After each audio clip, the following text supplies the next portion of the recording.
નમસ્તે મિત્રો, good morning. આજે આપણે ચેન્જ ધ વોઇસ ચેપ્ટર શીખીશું। ચેન્જ ધ વોઇસ એટલે શું? તો એક્ટિવ વોઇસ હોય તો પેસિવ વોઇસ બનાવવું અને પેસિવ વોઇસ હોય તો એક્ટિવ વોઇસ બનાવવું, એને આપણે ચેન્જ ધ વોઇસ કહીએ છીએ। પણ આપણે મૂળ વાત એ છે કે એક્ટિવ વોઇસ એટલે કર્તરી વાક્ય રચના, જેની અંદર કર્તાનું મૂલ્ય વધારે છે। દાખલા તરીકે મેં એક વાક્ય લખ્યું તો રામ એ સબ્જેક્ટ છે। સબ્જેક્ટ એટલે વિષય નહીં, સબ્જેક્ટ એટલે કર્તા થાય।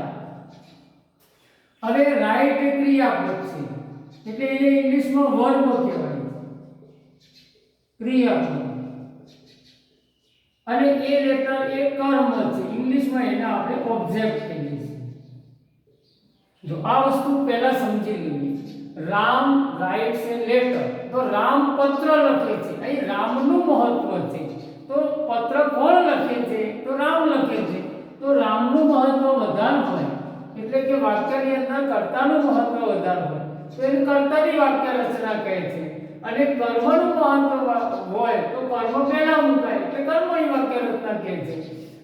કર્તાની વાક્ય રચનાને અંગ્રેજીમાં એક્ટિવ વોઇસ કહે છે, કર્મની વાક્ય રચનાને અંગ્રેજીમાં આપણે પેસિવ વોઇસ કહીએ છીએ।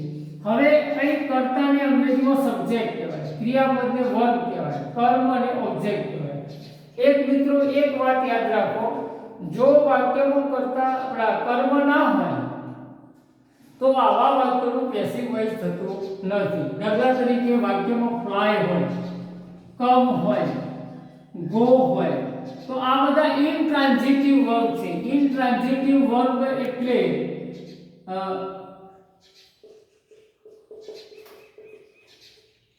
અકર્મક ક્રિયા। અકર્મક એટલે કે જેની અંદર કર્મ છે નહીં। એટલે જો ફ્લાય વપરાય, જો કમ ગો આવે તો સમજી લેવાનું આનું પેસિવ થાય નહીં, કારણ કે આકર્મક ક્રિયાપદો છે કે જેની અંદર જે વાક્યમાં વપરાય એવો કર્મ હોતું નહીં। કર્મ ના હોય તો પેસિવ વાક્ય બનતું નથી, આ યાદ રાખવું। હવે આપણે એક વાક્ય લખ્યું છે એ એક્ટિવ અને પેસિવ, તો આ એક્ટિવ વોઇસ છે એટલે કે કર્તરી વાક્ય રચના છે। કર્તરી વાક્ય રચના એટલે રામનું મહત્વ વધારે છે એટલે તમે વાક્ય રામ રાઇટ્સ એ લેટર, રામ પહેલા લખ્યું। હવે લેટર જો તમે આગળ મૂકો, એ લેટર આગળ મૂકો અને કયો કાળ છે? સાદો વર્તમાન કાળ છે। જો ત્રીજો પુરુષ એકવચન રામ છે હી કહેવાય, એટલે ત્રીજો પુરુષ એકવચન એટલે કોઈ એસ કરી એસ લાગી, સાદો વર્તમાન કાળ છે। તો ટુ બી નું ક્રિયાપદ લેટર પ્રમાણે સાદા વર્તમાન કાળનું ઈજ લેવું પડે। અને પછી રાઈટ નું પાસ્ટ પાર્ટિસિપલ એટલે કે ભૂત કૃદંત, એટલે ત્રીજી લાઈન જે આપણે લખીએ ક્રિયાપદોની એ લાઈનમાં પાસ્ટ પાર્ટિસિપલનો ઉપયોગ કરવો પડે। પછી બાય મૂકી અને પછી રામ મૂકાય। તો આની અંદર સીધી અને સરળ બાબત છે કે કર્મ જે છે એ કર્તાની જગ્યા ઉપર આવે અને કર્તા જે છે એ કર્મની જગ્યા ઉપર આવે અને એના આગળ બાય મુકાય છે। હવે અહીં રાઈટ છે। હવે પેસિવ વોઇસ નો આ એક નિયમ જબરદસ્ત યાદ રાખવાનો કે પેસિવ બનાવવું હોય તો ટુ બી નું ક્રિયાપદ લેવાનું, એટલે કે સહાયકારક ક્રિયાપદ ઇઝ એમ આર, આ ત્રણમાંથી એક લેવાનું પ્લસ પાસ્ટ પાર્ટિસિપલ લેવાનું, એટલે ભૂત કૃદંત લેવાનું। હવે ઈજ એમ આર તો અહીં લેટર પ્રમાણે આપણે ઈજ લીધું।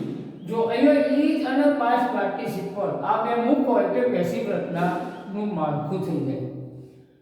આ વાક્યમાં આપણે આનું ગુજરાતી કહીએ તો રામ પત્ર લખે છે, આનું ગુજરાતી જુદું થાય। પત્ર રામથી લખાય છે અથવા રામ વડે લખાય છે, તો થી બાયનું ગુજરાતી આપણે થી, વડે, દ્વારા એવું ગુજરાતી આપણે કહી શકીએ। ટૂંકમાં આને આપણે પેસિવ વોઇસ કેવી રીતે બનાવવું એ શીખ્યા, સાદા વર્તમાન કાળ। હવે અહીંયા આપણે સાદો ભૂતકાળ હોય તો શું કરવું? તો સાદો ભૂતકાળ હોય તો અહીંયા આપણે રોટ લખીએ છીએ। રાઈટ નું ભૂતકાળ શું થાય? રોટ થાય। તો જો રોટ હોય તો ફક્ત ને ફક્ત તમારે શું કરવાનું? તો letter is written by Ram છે તો અહીંયા તમારે ટુ બી નું ક્રિયાપદ ભૂતકાળનું લેવાનું, વોટ અથવા વેર આ ટુ બી નું લેવાનું। અને પછી પાસ્ટ પાર્ટિસિપલ તો આવે જ એટલે પાસ્ટ પાર્ટિસિપલ તો ખરું, તો ફક્ત તમારે અહીંયા ઈજની જગ્યાએ આ રોટ છે એટલે પેસિવ રચના બનાવતી વખતે ટુ બી નું ક્રિયાપદ સાદા ભૂતકાળનું લેવાનું એટલે વોઝ આવે આટલું તમારે યાદ રાખવાનું. જો આ સાદા ભૂતકાળનું અને સાદા વર્તમાન કાળનું તમે પેસિવ શીખી લીધું. હવે આવું વાક્ય હોય પણ વાક્ય ધારો કે નકાર હોય તો શું કરવું? દાખલા તરીકે સાદો વર્તમાન કાળ છે પણ વાક્ય નકાર છે તો તમારું વાક્ય આવું હોય, દાખલા તરીકે Ram does not write a letter.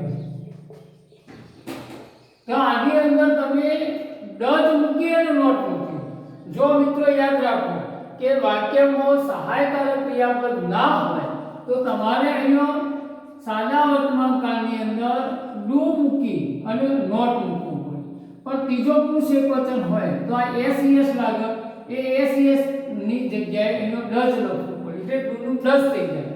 અહીંયા જે એસ લાગતું તો એ આમાં આવી જાય એટલે ડુ નું ડઝ થઈ જાય. પછી નોટ મુકાય છે. આ નોટ મૂક્યા પછી વાક્ય નકાર બની જાય. હવે આવું નકાર વાક્ય હોય તો પેસિવ કેવી રીતે બને? તો તમારે અહીંયા એ લેટર આગળ લઈ લેવું. એ તો પ્રોસેસ કરવાની જ છે. રામ છે એને બાય મૂકીને તમારે રામ પાછળ મૂકવું. હવે આ ડઝ નોટ છે તો અહીંયા સાદા વર્તમાન કાળનું પેસિવ બનાવતી વખતે તમને મેં અગાઉ કહ્યું કે ઇઝ, એમ અથવા આર સહાયકારક ક્રિયાપદ આવે તો એ લેટર તમારે ઇઝ આવે, પછી એના પછી નોટ મૂકાય અને રાઈટ નું પાર્ટ પાર્ટિસિપલ રિટર્ન. જો મિત્રો બિલકુલ સહેલું છે. અહીંયા પેલું વાક્ય બનતું તો એવું જ બન્યું છે, ટુ બી પ્લસ પાર્ટ પાર્ટિસિપલ મૂકી દીધું અને અહીં સહાયકારક નહીં તો નકાર બનાવતી વખતે ડુ કે ડઝ નો ઉપયોગ સહાયકારક ક્રિયાપદ તરીકે લકાર બનાવવા અથવા પ્રશ્નાર્થ બનાવવા થાય છે. અહીંયા એક ટુ બી ક્રિયાપદ આવવાનું જ છે એટલે નોટ તમે સીધું મૂકી શકો. આ યાદ રાખો. હવે બાકીની બધી પ્રોસેસ છે એ તો એક સરખી જ રહે છે. હવે વાક્યને પ્રશ્ન વિધાન બનાવવું છે. દાખલા તરીકે આ વાક્યને પ્રશ્ન વિધાન બનાવવું છે તો તમારે ડઝ થી વાક્ય બનાવવું છે. Does Ram write a letter? આવું પ્રશ્ન વિધાન બને. Does Ram write a letter? તો અહીંયા તમે અહીં એસ હતો જ, એ એસ અહીં ડુમો અથવા ડઝમો એટલે ડુનું ડઝ કરી દીધું, એમાં મૂકી દીધું એટલે આ સહાયકારક ક્રિયાપદ છે એને આગળ મૂકી અને વાક્ય પ્રશ્નાર્થ બને છે. હવે આવું જો પ્રશ્ન વિધાન બનતું હોય તો એનું પેસિવ કેવી રીતે બને પછી એ આવડવું જોઈએ. તો એ લેટર તમારે આગળ લાવવાનું, એ તો અહીંયા લાવી જ દેવાનું. બરાબર. આ એ લેટર લાવ્યા પછી અહીંયા તમે ઈજ મૂકવાનું. એ ઈજ તમારો અહીંયા ટુ બી ક્રિયાપદનું આગળ મૂકવાનું. હવે રાઈટ છે એનું પાર્ટ પાર્ટિસિપલ રિટર્ન થાય, એ પણ તમારે અહીંયા મૂકવાનું છે. એ મૂક્યા પછી તમારે બાય મૂકી અને કરતા રામ. બિલકુલ સેમ. જો બાય રામ મૂકતા થાય મૂકવા, લેટર આગળ લાવતા થાય એ પણ લાવવા. બરાબર. હવે રામ છે અને લેટર છે એની પ્રોસેસ થઈ ગઈ. હવે અહીં રાઈટ નું રિટર્ન પાર્ટ પાર્ટિસિપલ ટુ બી ક્રિયાપદ અહીં આવે જે અહીં આવી જાય. જો આમાં પ્રશ્નાર્થનો સહાયકારક જોઈએ એક્ટિવમાં, પણ પેસિવ બનાવો એટલે સહાયકારક ક્રિયાપદ અહીંયા હોય છે એટલે તમારે ટુ બી ક્રિયાપદ અહીં મૂકો, તમે એની જગ્યાએ તમારે આગળ મૂકો. મિત્રો યાદ રાખો કોઈ પણ અક્ષર પહેલો આવે એ પહેલો અક્ષર આવે શબ્દનો પહેલો અક્ષર એને કેપિટલ લખવું પડે એટલે કેપિટલ લખવાનું એ ભૂલતા નહીં. વાક્ય પ્રશ્ન બન્યું. તો પ્રશ્ન વિધાનનું પેસિવ કેવી રીતે? હવે આવું સાદા ભૂતકાળનું હોય દાખલા તરીકે તો શું કરવાનું? તો દાખલા તરીકે રોટ છે તો અહીંયા તમારે આનું નકાર પ્રશ્નાર્થ બનાવવું હોય તો શું કરવું પડે? તો આપણે એનું સાદા ભૂતકાળનું પેસિવ જોઈએ. તો અહીંયા તમે રામ આવું વાક્ય થાય, Ram did not write a letter, આવું વિધાન.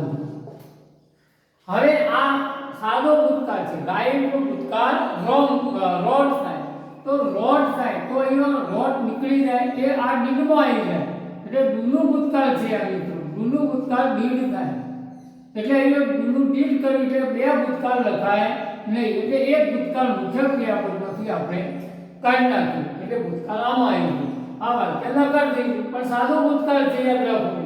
હવે આપણે આનું પહેલા બેસી શીખીએ, એટલે બનાવ્યું આપણે આગળ, ફરીથી આપણે બનાવીએ તો એ લેટર આગળ આવી ગયું. હવે આ નોટ છે તો સાદો ભૂતકાળ છે, તો સાદા ભૂતકાળનું ટુ બી ક્રિયાપદ વોઝ થાય. તો અહીં ટુ બી ક્રિયાપદ મૂક્યા પછી વોઝ, પછી રોટ હોય, રાઈટ નું રિટર્ન થાય તો રોટ નું પણ રિટર્ન જ થાય, પછી બાય મૂકી અને રામ લખાય છે. હું મિત્રો એટલું જ કહેવા માંગુ કે ટુ બી નું ભૂતકાળનું રૂપ પેસિવ બનાવતી વખતે મુકાય છે. હવે આને નકાર, આ નકાર બનાય તો નકારનું પેસિવ બનાવવું હોય તો કેવી રીતે બને? તો એ લેટર તો તમે આગળ લાવવાના જ છો, રામ છે ને બાય મૂકીને રામ પાછળ લખવાના છો. આ લખાય પછી અહીંયા રાઈટ છે એનું પાર્ટ પાર્ટિસિપલ રિટર્ન થાય, એ પણ આવે. હવે અહીં નોટ છે તે નોટ મૂકો, અને આ કયા કાળમાં છે? સાદા ભૂતકાળમાં છે, તો તમારે સાદા ભૂતકાળનું ટુ બી ક્રિયાપદ ઊભો પડે, એટલે આ વાક્ય બેસિક રચના થઈ જાય. ટૂંકમાં એક વાત યાદ રાખો કે જેમ સાદા વર્તમાન કાળમાં ટુ બી ક્રિયાપદ આવતું હતું, એમ અહીંયા સાદા ભૂતકાળમાં પણ ટુ બી ક્રિયાપદ આવે, એટલે એ વલ મૂકી પછી મૂકવું પડે. એટલે આ રીતે સાદો વર્તમાન કાળ અને સાદા ભૂતકાળનું પેસિવ થાય છે. આ યાદ રાખવાનું મિત્રો. આ વિડિયોને લાઈક કરજો, શેર કરજો અને આકાર મોકલજો, સબસ્ક્રાઇબ કરજો.